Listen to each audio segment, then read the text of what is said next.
ang ano akong gipili, kaya ang akong magulang gusto man mag-doktor. Kaya ang akong manghod gusto mag-attorney. Di, orang gusto ko kung ano ay kanang kuan na ako'y panganapoy kuan ba title. Di gusto ko mag-engineer. Di mo tong mag-engineer ko. Kunya, kung dili ko mag-engineer, abi na ko kung management kaya abi na ko kung mag-management ka, mag-diretso ka manager, di man ay. O nya pagkaban kung sa high school na may kanang career ko bitaw, career na o naman to nag-speak na kuan na civil, so engineer, so mura dito ko na kuan. Pero ang main yun, kanong gipili, kay dili bang ko ganahan og math. Di ko mag-high school, di ko ganahan mag-study og math, mag-exam, di ko mag-study, kay di ko ganahan og math, ang wala ka English. Pero para lagi na ito, ay gusto man mag-engineer, o mag-attorney, o mag-doctor, di, aapit mo ko kapili, mag-engineer po ko. Jajang! Unsa man imong mga experiences during sa college life na nag-study ka og engineering? Ako experiences, lisod biya kita engineering, kay analysis, kaya kay magdoy-bagdoy ko, dili man ko yun nga mag-study dito, mag-study ra kung ay kuan, kung ay exam. Di ko kahit ko, ang assignment ko na mo, manonography sa assignment, kaysa ramo source assignment. Karang nakabilar-bilar po kay maghimo og kuan katong estimates sa plano. So pagbilar po takaya ra man po tanan para man po pero dili ko yung nga studios pero nakaya ra man po average ra man po. Unsa man ang imong mga advice para sa mga students nga nagkuha og engineering? Ang akong advice sa mga students na nagkuha og engineering, study hard, tapos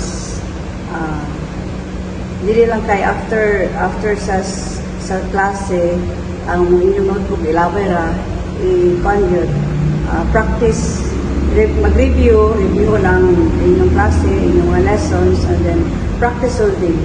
Kaya ang engineering analysis nila siya. So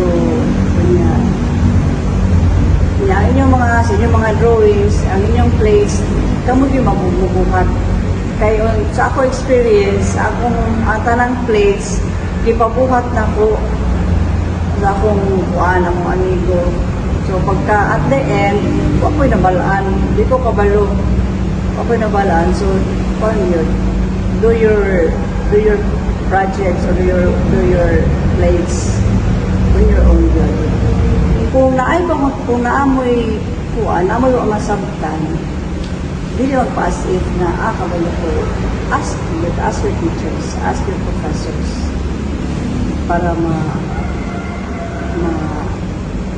kabalo yun. Kaysa actual, ang kanang magamit nila ninyo sa magamit nila ninyo sa pag-graduate ninyo, magamit nila ninyo yung knowledge sa college. Pero yun, pila ra man ka percent sa actual na practice, pila ra ka percent ang kananyang 5 years, ang sa actual pila ra ka percent ang magamit ninyo. Pero at least na may background. Unsa man imong work experiences as an engineer? Akong work experiences, nakatrabaho ko sa DPWH. Ang akong trabaho is nag-assist ko sa project engineer sa road concreting sa San Francisco. And after that,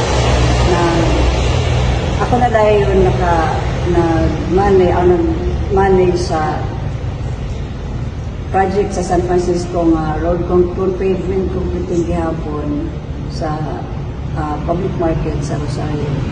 After that, naka-supervise gihapon ko, nakadala ko projects sa riprap sa Wasian. Tapos, after sa DPWH, 10 months lang, nakatrabaho po ko sa DOST as project engineer. Ako'y nagdala sa ilang ilubig-ilubig. Pero wala ang tumakuman. Phase 1 lang man. Ang phase 1 lang na nakuman. Tapos, pagkahuman, after that sa DPWH, nag-HLC construction ko sa developer sa Emily Homes. Mga subdivisions sa Emily Homes. So, as quality control engineer. Tapos, 10 months gihapon, after pila ka years, after ko na ninyo, nag-call ako ng kaugalingon, isip as contractor.